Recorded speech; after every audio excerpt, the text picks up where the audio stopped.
ಜನನಿ news ಚಾನೆಲ್ಗೆ like ಮಾಡಿ, subscribe ಮಾಡಿ, ಶೇರ್ ಮಾಡುವ ಮೂಲಕ ನಮ್ಮ ಚಾನೆಲ್ಗೆ ಸಹಕರಿಸಿ. ಹೆಚ್ಚಿನ ಮಾಹಿತಿಗಾಗಿ ಸಂಪರ್ಕಿಸಿ ಹರಿಚಿನ್. ಪೇ ಮಾಡ್ತದೆ ಡೆತ್ ಆದವ್ರಿಗೆ. ಡೆತ್ ಆದವ್ರು ಏನ್ ಮಾಡ್ತಾರೆ, ಟ್ಯಾಕ್ಸ್ ಓನರ್ ಮೇಲೆ ಕೇಸ್ ಹಾಕೊಂತಾರೆ. ಅವನು 50 ಲಕ್ಷನೂ ಕೇಳ್ಬೋದು, ಇವ್ರು ಹೇಳ್ದಂಗೆ 1 ಕೋಟಿನೂ ಕೇಳ್ಬೋದು. ಎಂಗೇಜ್ ಇದ್ದು ಅವನೇನಾದ್ರು ಆಸ್ಪತ್ರೆ ಖರ್ಚು ಜಾಸ್ತಿ ಬಂದಿದ್ರೆ ಎಲ್ಲ ಇವರೇ ಕಟ್ಬೇಕಾಗುತ್ತೆ. ಅವಾಗ ಪಾರ್ಟಿನ ಟ್ಯಾಕ್ಟರ್ ಓನರ್ ಅಥವಾ ಯಾವುದೇ ವೆಹಿಕಲ್ ಓನರ್ನ ಪಾರ್ಟಿ ಮಾಡ್ಬಿಟ್ಟು ಆ ಎಷ್ಟು ಇನ್ಸೂರೆನ್ಸ್ ಇರ್ತದೋ ಅಷ್ಟು ಇವ್ರು ಕಟ್ಟಬೇಕು. ಅವಾಗ ಇವ್ರೇನು ಜಮೀನ್ ಮಾರ್ಬೇಕಾಗುತ್ತೆ ಅಲ್ವಾ? ಸಡನ್ ಆಗಿ ಅಷ್ಟು ದುಡ್ಡು ಜಮೀನ್ ಮಾರೇ ಕೊಡ್ಬೇಕು ಅಥವಾ ಮನೆ ಮಾರಬೇಕು. ಇಷ್ಟೆಲ್ಲ ಪರಿಸ್ಥಿತಿ ಇದೆ. ಅದರಿಂದ ಆಕ್ಸಿಡೆಂಟ್ ಆಗೋದು ಆಕಸ್ಮಿಕನೇ, ಅದೇನು ಯಾರು ಬೇಕಂತ ಮಾಡಲ್ಲ, ಆಗ್ಬಿಡ್ತದೆ. ಕಾಪಾಡೋದು ಇನ್ಸೂರೆನ್ಸ್. ಕರೆಕ್ಟ್ ಆಗಿದ್ರೆ ಇಲ್ಲಿ ಇನ್ಸೂರೆನ್ಸ್ ಇಲ್ಲ ನಿಲ್ಸ್ಬಿಡಿ, ಇನ್ಸೂರೆನ್ಸ್ ಮಾಡ್ಕೊಂಡು ಓಡಿಸಿ ಅಷ್ಟೇ. ಆಚೆ ಬರಬೇಡಿ ಪಬ್ಲಿಕ್ ರೋಡ್ಗೆ. ನಿಮ್ ಸೇಫ್ಟಿಗೆ ಅಷ್ಟೇ ನಾನು ಹೇಳ್ತಿರೋದು.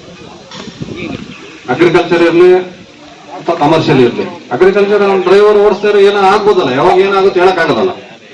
ಯಾಕೆ ಉಳ್ಬೇಕಾದ್ರೆ ಆಗುತ್ತಲ್ಲ. ಇವಾಗ ಗೊಬ್ಬರ ಹೊಡಿತಾ ಇದ್ನ ಪಾಪ, ಅಲ್ಲೇ ಅದೇನೋ ಸ್ವಲ್ಪ ಅಪ್ಪಿತ್ತು, ಉಲ್ಟಾ ತಿರುಗಿ ಬಿದ್ದೋಯ್ತು. ಅವನೇ ಎಕ್ಸ್ಪೆಕ್ಟ್ ಮಾಡಿಲ್ಲ, ಓನರ್ ಎಕ್ಸ್ಪೆಕ್ಟ್ ಮಾಡಿಲ್ಲ. ಅದರಿಂದ ದಯವಿಟ್ಟು ಅದು ಇಟ್ಕೊಳ್ಳಿ. ಆಮೇಲೆ ಬೇರೆ ಕಳ್ತನ, ರಾಬ್ರಿ ಅವೆಲ್ಲ ಅವುಗಳ ಬಗ್ಗೆ ಸ್ವಲ್ಪ ಗಮನ ಇರಿ. ಯಾರನ್ನ ಊರಿಗೆ ಹೊಸದಾಗಿ ಯಾರಾದ್ರೂ ಬಂದ್ರೆ ದಯವಿಟ್ಟು ನಮ್ಗೆ ತಿಳಿಸಿ, ಅಥವಾ 112 ಹೇಳ್ಬಿಡಿ. 112ಗೆ ಇನ್ನೊಂದು ಬೆನಿಫಿಟ್ ಏನಂದ್ರೆ, ಯಾರು ನೀವು ದೂರು ಕೊಟ್ರೋ ಅವ್ರ ಹೆಸರು ನಾವು ಎಲ್ಲಿ ಬೇರೆ ಕಡೆ ಹೇಳೋದಿಲ್ಲ, ಏನು ಮಾಡೋದಿಲ್ಲ. ನೀವು ಅನಾನಿಮಸ್ ಆಗಂದ್ರೆ ಹೆಸರು ಹೇಳ್ದೇನೆ ಕಂಪ್ಲೇಂಟ್ ಮಾಡ್ಬೋದು. ಎಷ್ಟು ಅಲ್ಲಿ ಇದಕ್ಕೋಸ್ಕರ ಒಂದು ನಂಬರ್ ಸೇವ್ ಆಗಿರ್ತದೆ ನಿಮ್ಮ ನಂಬರು, ಅದ್ ಬಿಟ್ರೆ ಅದು ಯಾರಿಗೂ ಶೇರ್ ಆಗೋದಿಲ್ಲ. ಆಮೇಲೆ ಈ ಎಲ್ಲಾದ್ರೂ ಇಸ್ಪೇಟ್ ಆಡ್ತಾ ಇದ್ರೆ ದಯವಿಟ್ಟು ಹೇಳಿ ಊರುಗಳಲ್ಲಿ. ಮತ್ತೆ ಅವ್ರಿಗೆ ನಿಮ್ಮೂರವ್ರು ಆದ್ರೆ ನೀವೇ ಗೈಡ್ ಮಾಡಿ ಅವೆಲ್ಲ ಅವಾಯ್ಡ್ ಮಾಡಿಸಿ. ಇಲ್ಲಿಗಲ್ ಆಗಿ ಲಿಕ್ಕರು ಎಣ್ಣೆ ಮಾಡ್ತಾ ಇದ್ರೆ ಊರುಗಳಲ್ಲಿ ಅದು ಹೇಳಿ. ಅದು ಹಿಡ್ಕೊಂಬಂದ್ರೆ ಯಾರು ದಯವಿಟ್ಟು ರೆಕಮೆಂಡ್ ಮಾಡಬೇಡಿ. ನಾವ್ ಹಿಡ್ಕೊಂಬಂದ್ರೆ ಅದಕ್ಕೆ 108 ರೆಕಮೆಂಡು. ಅದನ್ನೆಲ್ಲ ಅವಾಯ್ಡ್ ಮಾಡಿ, ಊರ್ ಮಟ್ಟದಲ್ಲೇ ಮಾಡಿ. ಯಾರೋ ಬಾರ್ ಲೈಸೆನ್ಸ್ ಇರೋನ್ ಮಾಡ್ಕೊಳ್ಳಿ. ಊರುಗಳಲ್ಲಿ ಅಂಗಡಿಗಳೆಲ್ಲ ಮಾರಕ್ ಬಿಡ್ಬೇಡಿ. ನೀವೇ ಊರವರೇ ಇದು ಮಾಡ್ಕೋಬೇಕು. ಯಾರಪ್ಪ ಹೋಗಿದ್ದೀವಿ, ದಯವಿಟ್ಟು ಯಾವುದೇ ಕಾಂಪಿಟೇಷನ್ ಬೇಡ. ನಾವೆಲ್ಲರೂ ಸೇರಿ ಒಂದು ಸಭೆ ಮಾಡ್ಕೊಳ್ಳೋಣ. ನಾವೆಲ್ಲರೂ ಸೇರಿ DL ಮಾಡ್ಕೊಳ್ಳೋದು, ಇನ್ಸೂರೆನ್ಸ್ ಮಾಡ್ಕೊಳ್ಳೋದು, ಇದೆಲ್ಲ ಮಾಡ್ಕೊಂಡು ಹೆಚ್ಚು ಕಮ್ಮಿ ಅದೇ ಸರಲ್ಲಿ ಹೋಗೋಣ. ಯಾಕೆ ನಾವೇ ಕಾಂಪಿಟೇಷನ್ ಮಾಡ್ಕೊಳ್ಳೋದು? ನಾವು ಪಂಚರ್ ಆದ್ರೆ ಒಂದು 500-1000 ರೂಪಾಯಿ ಬೇಕು, ಏನಾದ್ರು ಬೇರಿಂಗ್ ಹೋದ್ರೆ ಒಂದು 2000-3000 ಬೇಕು. ಈ ತರ ಒಂದಿನ ವೇಸ್ಟ್ ಆಗುತ್ತೆ. ಇದರಿಂದ ಯಾವುದೇ ರೀತಿಯಾದಂತ ಹೆಚ್ಚು ಕಮ್ಮಿ ಮಾಡ್ಕೊಂಡಿರ ನಾವೇ ಒಂದು ಅಂಡರ್ಸ್ಟ್ಯಾಂಡಿಂಗ್ ಹೋಗೋದ್ರಿಂದ ಎಲ್ಲರಿಗೂ ಅನುಕೂಲ ಆಗುತ್ತೆ. ಇಷ್ಟು ಹೇಳ್ತಾ ನಾನು ಮಾತನ್ನು ಮುಗಿಸ್ತಾ ಇದ್ದೀನಿ. ఇప్పుడు హైకోర్టులో నడుస్తాను మాది కేసు. 52 లక్షలు అయింది ఆయనకి, గుర్తించుకునేవా ఆయనకి. ఎవరు కావాలని గుర్తేలే, అన్ఎక్స్పెక్టెడ్ గా అయిపోయింది, అయిపోయా. ఇన్సూరెన్స్ ఉండిందని బచావ్ అయింది. ఇన్సూరెన్స్ లేకుండా ఉండింటే ఇండ్లు అమ్మాలా, ఆస్తులు అమ్మాలా. దయపెట్టి ఇన్సూరెన్స్ చేసుకోండా, అందరూ బాగుందాం, అందరూ సంపాదించండి. ఇన్సూరెన్స్ పెట్టుకొని తోలండి. లేకపోతే దయపెట్టి తోలనే ఉన్నాను. ఇన్సూరెన్స్ లేకపోతే 12,000 13,000 థర్డ్ పార్టీ చాలు. ఎలా అంటే మేము అనుభవించిన ఇప్పుడు కోర్టుకు పోయి నువ్వు గాడి ఇడిపించుకోవాలంటే 15,000 అవుతుంది, తక్కువేమయ్యలే. ఆర్టీఓ దగ్గర పోయి రిలీజ్ లెటర్ తీసుకోవాలంటే 5,000 అవుతుంది. 30,000 గాడి రిలీజ్ అయ్యలే. ఇన్సూరెన్స్ ఉండే, ఇన్సూరెన్స్ లేకపోతే లక్షలు అవుతుంది. దయపెట్టి ఇన్సూరెన్స్ చేసుకోండి. ಬಂದಿದ ತಕ್ಷಣ ನಮ್ಗೆ ಮಾಹಿತಿ ಬಂತು, ಏನು ನಂಬರ್ ಪ್ಲೇಟ್ ಇರಬೇಕು, ಹಿಂದೆಗಡೆ ಯೆಲ್ಲೋ ಕಲರ್ ಟ್ರಾಲಿಗೆ ಸ್ಟಿಕ್ಕರ್ ಇರಬೇಕು, ರೆಡ್ ಕಲರ್ ಸ್ಟಿಕ್ಕರ್ ಇರಬೇಕು. ಇಲ್ಲಾಂದ್ರೆ ಹಿಡಿದ್ರೆ ಫೈನ್ ಹಾಕ್ತಾರೆ. ಆಮೇಲೆ ದಯವಿಟ್ಟು ಫೋನ್ಗಳು ಮಾಡ್ಬಿಡ್ರಿ. ಫಸ್ಟ್ ಅದು ಮಾಡಿಸ್ಕೊಂಡು ಆಮೇಲೆ ಗಾಡಿ ಓಡಿಸ್ಕೊಳ್ರಿ ಅಂತ ಹೇಳಿದ್ರು. ನಾವೇನ್ ಮಾಡಿದ್ವಿ, ಡೈರೆಕ್ಟ್ ರೇಡಿಯಂ ಅವನ ಹತ್ರ ಹೋದ್ರಿ. ಹೋಗಿ ರೇಡಿಯಂ ಹಾಕ್ಸಿದ್ವಿ, ಎಲ್ಲ ಹಾಕ್ಸಿದ್ವಿ. ಅವನೇನ್ ಹೇಳ್ದ, 2,500 బిల్ ಆಗ್ತಾ. ನಾನು ಅಲ್ಲೇ ಹೇಳ್ದೆ డైరెక్ట్, చూడప్ప చెప్పినదానికి వచ్చినాం నీకంట 2,500 వేస్తే నువ్వు మేము వారం తోలరా, ఏమో తక్కువ చేయి, నీట్గా అన్ని గాడిలో వస్తారు, అందరూ చేపించుకోరంటారు అని చెప్పి. ಆಮೇಲೆ ಇನ್ಸೂರೆನ್ಸ್ ಇರಲ್ಲ, ಯಾವ ಟ್ಯಾಕ್ಟರ್ ಹಿಡ್ಕೊಂಡ್ರೂ ಇನ್ಸೂರೆನ್ಸ್ ಇರಲ್ಲ. ಅವು ಅಷ್ಟೇ ಲಕ್ಷಗಟ್ಟಲೆ ತಗೊಂತಾರೆ. ಒಂದು ಟ್ಯಾಕ್ಟರ್ ಎಷ್ಟಾಗುತ್ತಪ್ಪ ಹೊಸದು? ಈಗ 7-8 ಆಗುತ್ತೆ. ಇನ್ಸೂರೆನ್ಸ್ ಮಾಡ್ಸಲ್ಲ. 10,000 ಒಳಗೆ ಬರ್ತದೆ ಇನ್ಸೂರೆನ್ಸ್ ಒಂದು ವರ್ಷಕ್ಕೆ. ಅದೇನಂತ ನಮಗೆ ಅರ್ಥನೇ ಆಗ್ತಲ್ಲ. ಇದು ಫೋಟೋಗಳು ತರಿಸಪ್ಪ. ಮಹೀಂದ್ರ ಬಿದ್ದೋದ, ಅವನೇನು ಕುಡ್ದಿದ್ನ ಏನೋ ಗೊತ್ತಾಗಿಲ್ಲ, ಇನ್ನೂ ತನಿಖೆ ನಡೀತಾ ಇದೆ. ಅದು ಅವರು ಓನರು ಇನ್ಸೂರೆನ್ಸ್ ಮಾಡಿಲ್ಲ, ಅವನು DL ಮಾಡಿಸ್ಕೊಂಡಿಲ್ಲ.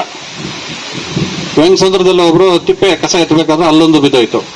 ಅದು ಡ್ರೈವರ್ ಸತ್ತೋದ. ಅದು ಮನೆ ಯಜಮಾನ, ಇದು ಮನೆ ಯಜಮಾನ. ಮೊನ್ನೆ ಕಾವೇರಿಯಲ್ಲಿ 2 ಹುಡುಗರು ಸತ್ತೋದ್ರು. ಯಾರೋ ರೆಡ್ಡಿ ಅಂತೇಳಿ ಅವ್ರ ಓನರು.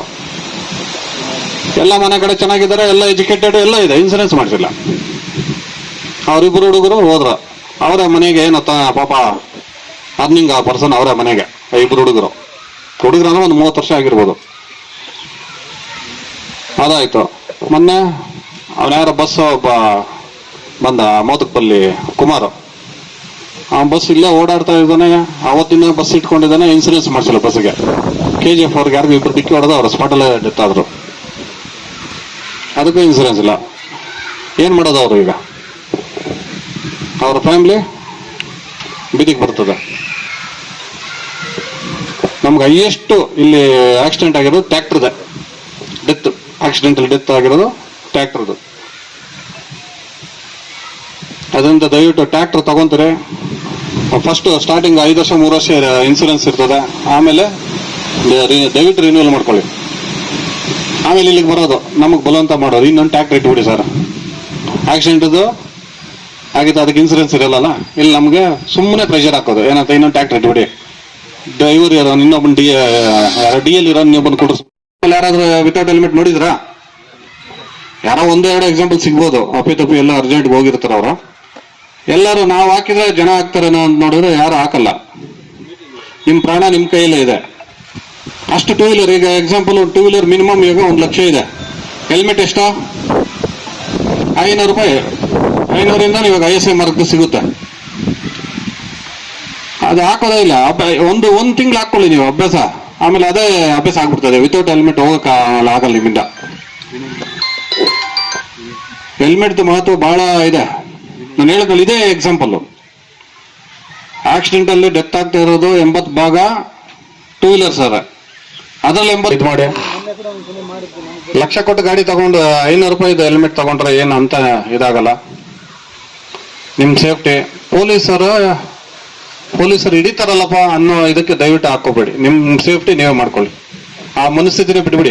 ಪೊಲೀಸರು ಪಟ್ಕೊಂತಾರೋ ಎಸ್ಕೋ ಅಂತ ಹೇಳೋದು. ಆಮೇಲೆ ಊರಿಂದ ತಕೊಂಡ್ ಬರ್ತಾರೆ, ಹೆಲ್ಮೆಟ್ ಹಾಕಲ್ಲ, ಟ್ಯಾಂಕ್ ಮೇಲೆ ಇಟ್ಕೊಂಡ್ ಬರ್ತಾರೆ. ಇಲ್ಲೆಲ್ಲ ಪೊಲೀಸ್ ಹಾಕೊಂಡ್ರೆ ರಪ್ಪ ಅಂತ ಹಾಕೊಂಡ್ಬಿಡೋದು ಅಲ್ವಾ? ಆಮೇಲೆ ಇನ್ನೊಂದು ಅರ್ಧ ಹೆಲ್ಮೆಟ್ ಒಂದು ಬರ್ತದೆ, ತೆಂಗಿನ ಚಿಪ್ ಇದ್ದಂಗೆ ಇರ್ತದೆ, ಅದು ಏನು ಯೂಸ್ ಇಲ್ಲ. ಅದು ಪೊಲೀಸರು ಇದಕ್ಕೆ ಹಾಕೋದು, ಅದು ತಪ್ಪಿಸ್ಕೊಳ್ಳಕ್ಕೆ. ಆ ರೀತಿ ಇವತ್ತಿಂದಾದ್ರೂ ಬಿಡಿ, ಯಾಕಂದ್ರೆ ನಿಮ್ಮ ಮೇಲೆ ಒಂದು ಕುಟುಂಬ ಇರ್ತದೆ. 5 ಟ್ರ್ಯಾಕ್ಟರ್ ಕರ್ಕೊಂಡ್ ಬಂದಿವಿ ಇಲ್ಲಿಗೆ. 5 ಜನ ಡ್ರೈವರ್ಗೂ DL ಇಲ್ಲ, ಆಂಧ್ರವರೆಲ್ಲ. ಊರವರೆಲ್ಲ ಬಂದ್ರು, ಕೊಡಿ ಸರ್ ನಮ್ಗೆ ಇದಾಗಿದೆ, ಏನು ಅಗ್ರಿಕಲ್ಚರ್ ಮಾಡ್ಕೊಂತದ. ಆಯ್ತು, ಅಗ್ರಿಕಲ್ಚರೇ ಮಾಡ್ಕೊಳ್ಳಿ, ನಮ್ದೇನು ಅಭ್ಯಂತರ ಇಲ್ಲ. ಆದ್ರೆ ಡ್ರೈವರ್ಗೆ DL ಇರಲ್ಲ, ಗಾಡಿಗೆ ಇನ್ಸೂರೆನ್ಸ್ ಇರಲ್ಲ. ಇದೆಲ್ಲ ಯಾರಿಗೋಸ್ಕರ ನಾವ್ ಹೇಳ್ತಾರೆ? ನಮ್ಗೇನಿಲ್ಲ, ನಮ್ಗೇನು ಇದಕ್ಕೆ ನಮ್ಗೇನು ಲಾಭನೂ ಇಲ್ಲ, ನಮ್ಗೆ ನಷ್ಟನೂ ಇಲ್ಲ. ಯಾರಿಗೆ ನಷ್ಟ ಆಗೋದು? ನಿಮಗೆ ಓನರ್ಸ್ಗೆ. ಯಾರು? ಟ್ರ್ಯಾಕ್ಟರ್ ಓನರು ಅಥವಾ ಡ್ರೈವರು. ಜೊತೆಗೆ ನಮ್ದು ಇದು ಕರ್ತವ್ಯ ಇದೆ, ನಮ್ ಡ್ಯೂಟಿ. ಅಕಸ್ಮಾತ್ ನಿಮ್ಗೆ ಗೊತ್ತಿಲ್ಲ ಅಂದ್ರೆ ನಿಮ್ಗೆ ಹೇಳೋದು ನಮ್ದು ಬಿಗಿ ಆದ್ಮೇಲೆ ಏನಾಗ್ತಾ ಇದೆ ಅಂದ್ರೆ, ಕಳ್ಳರೆಲ್ಲ ರೂರಲ್ ಸೈಡ್ ಬರ್ತಾ ಇದ್ದಾರೆ. ತೋಟದ ಮನೆ ಇರ್ಲಿ ಅಥವಾ ಒಂಟಿ ಮನೆ ಇರ್ಲಿ, ನೀವೆಲ್ಲಾದ್ರೂ ಹೊರಗಡೆ ಬೀಗ ಹಾಕೊಂಡು ಹೋಗಿದ್ರೆ ಮನೆ ಬೀಗ ಹೊಡೆದಿರೋ ಬಹಳಷ್ಟು ಪ್ರಕರಣಗಳು ವರದಿ ಆಗಿದ್ದಾವೆ. ಅದಕ್ಕೆ ಹೋಗ್ಬೇಕಾದ್ರೆ ನೀವು ದಯವಿಟ್ಟು ಯಾರು ಪಾಟ್ಲಾಕ್ ಹಾಕ್ಬೇಡಿ. ಒಂದು ಪಾಟ್ಲಾಕ್ ಅಂದ್ರೆ ಗೊತ್ತಲ್ಲ, ನೇತಾಡ ಬೀಗ ಯಾವತ್ತಿಗೂ ಹಾಕ್ಬೇಡಿ. ನೀವು ಹಾಕ್ಬೇಕಾಗಿರೋದು ಡೋರ್ ಲಾಕ್ ಹಾಕೊಂಡು ಹೋಗ್ಬೇಕು. ನೇತಾಡ ಬೀಗ ಹಾಕಿದ್ರೆ ಏನದು ಅರ್ಥ? ಮನೇಲಿ ಯಾರು ಇಲ್ಲ ಬನ್ನಿ ಅಂತ, ಬೀಗ ಹೊಡೀರಿ ಅಂತ, ಅದೇ ಅರ್ಥ. ನಮ್ಮ ಸಿದ್ದಾರೆಡ್ಡಿ ದಿನ್ನೆಯಲ್ಲಿ ಒಂದಾಗಿದೆ, ಗೆನ್ನೇರಿಯಲ್ಲಿ ಒಂದಾಗಿದೆ, ಇನ್ನೂ ಸಿಕ್ಕಿಲ್ಲ. ಅವು ನಾವು ಬರೋಕ್ ಮುಂಚೆ ಆಗಿದ್ವು. ಜಸ್ಟ್ ಒಂದು ಅರ್ಧ ಗಂಟೆ ಎಲ್ಲ ಆಚೆ ಹೋಗ್ಬಂದು ಬೀಗ ಹೊಡ್ಕೊಂಡು ಹೋಗ್ಬಿಡ್ತಾರ. ಓಡಾಡ್ತಾ ಇರ್ತಾರೆ ಕಳ್ಳರು, ಯಾರಂತ ಗೊತ್ತಾಗಲ್ಲ. ಪಕ್ಕದಲ್ಲೆಲ್ಲ ಬಂದಿರ್ತಾರೆ, ಅಥವಾ ಮುಳಬಾಗಿಲು ತಾಲೂಕರು ಬಂದಿರ್ಬೋದು, ಅಥವಾ ಬೇರೆ ಸ್ಟೇಟ್ ಇಂದ ಬಂದಿರೋ ಕಳ್ಳರು ಮನೆ ಬೀಗ ಹೊಡೆದಿದ್ದಾರೆ. ಆಮೇಲೆ ಈ ವಯಸ್ಸಾದವರು ಒಬ್ಬೊಬ್ರೆ ಓಡಾಡ್ತಾ ಇದ್ರೆ ಅವ್ರಿಗೆ ಸ್ವಲ್ಪ ನೀವು ಯಾರಾದ್ರೂ ಜೊತೆಲಿ ಹೋಗ್ಬೇಕು. ಈ ವಯಸ್ಸಾದ ಮಹಿಳೆಯರು ಇರ್ತಾರಲ್ವಾ, ಅವ್ರನ್ನ ಅಡ್ಡ ಹಾಕಿ ಕಿತ್ತಿರೋದು ಎಲ್ಲ ಇದೆ. ತೋರಿಸಿ ಅವ್ರಿಗೆ ಎಲ್ಲ ಫೋಟೋಗಳು ನೋಡ್ತಾ ಇರ್ಲಿ. ಸುಮ್ಮನೆ ಇನ್ನೊಂದು ಟ್ರ್ಯಾಕ್ಟರ್ ಇನ್ನೊಂದು ಏನು ಆಕ್ಸಿಡೆಂಟ್ ಆಗ್ತದೆ ಅಂದ್ರೆ, ಏನಾದ್ರು ಪಂಚರ್ ಆಗ್ತದಲ್ಲ, ರೋಡಲ್ಲಿ ನಿಲ್ಸ್ಬಿಟ್ಟು ಹೊಟ್ಟೋಗೋದು.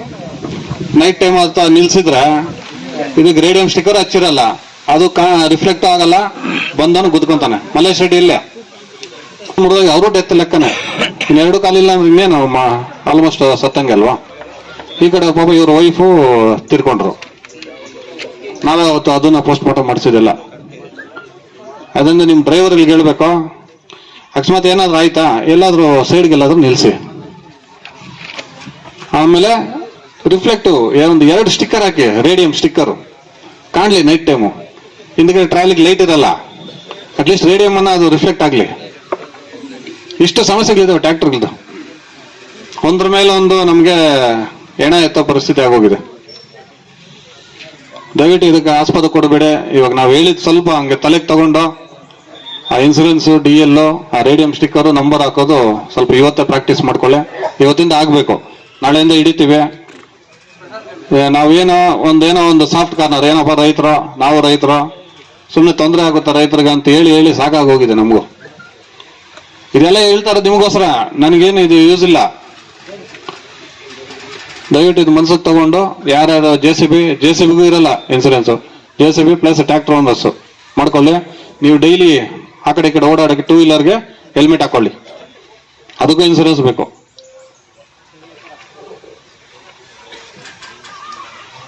ನಾಳೆಯಿಂದ ಇದು ಮಾಡ್ತೀವಿ. ಆಗ್ಲಿ RTO ಆಗ್ಲಿ ಯಾರು ನಿಮ್ಗೆ ಡೈರೆಕ್ಟ್ ಕಳ್ಸಲ್ಲ. SBI ರಿವಾರ್ಡ್ ಅಂತ ಒಂದು ಇದೆಲ್ಲ ಏನ್ ಗೊತ್ತಾ, ಇದು ಗಾಳ ಹಾಕೋದು, ಮೀನಿಗೆ ಗಾಳ ಹಾಕ್ತಿವಲ್ಲ ನಾವು, ಹಂಗೆ ನಿಮಗ್ ಗಾಳ ಹಾಕ್ತಾರೆ. ನೀವು ಅದು ಕ್ಲಿಕ್ ಮಾಡ್ತಾರೆ, ಅವ್ರ ಫೋನ್, ನಿಮ್ ಫೋನ್ ಆಕ್ಸೆಸ್ ಅವ್ರಿಗೆ ಹೊಟ್ಟೋಗುತ್ತೆ. ವಾಟ್ಸಪ್ಗೆ ಹೋಗ್ಬಿಟ್ಟು APK ಅಂತ ಹೇಳಿ ಸರ್ಚ್ ಕೊಡಿ, ಎಲ್ರಿಗೂ ನೀವು ಎಲ್ಲ ಗೊತ್ತಾಗುತ್ತೆ. APK ಅಂತ ಹಾಕ್ಬಿಟ್ಟು ಸರ್ಚ್ ಕೊಡಿ, ಎಲ್ಲರಿಗೂ ಬರ್ತದೆ. ಲಕ್ಷ್ಮಣ ಫಸ್ಟ್ ಇವೆಲ್ಲ ಡಿಲೀಟ್ ಮಾಡ್ಬೇಕು. ಎಲ್ಲಾದ್ರೂ ಕ್ಲಿಕ್ ಮಾಡಿದ್ರೆ ನಿಮ್ ಫೋನ್ ಅವ್ರಿಗೆ ಹೊಟ್ಟೋಗುತ್ತೆ.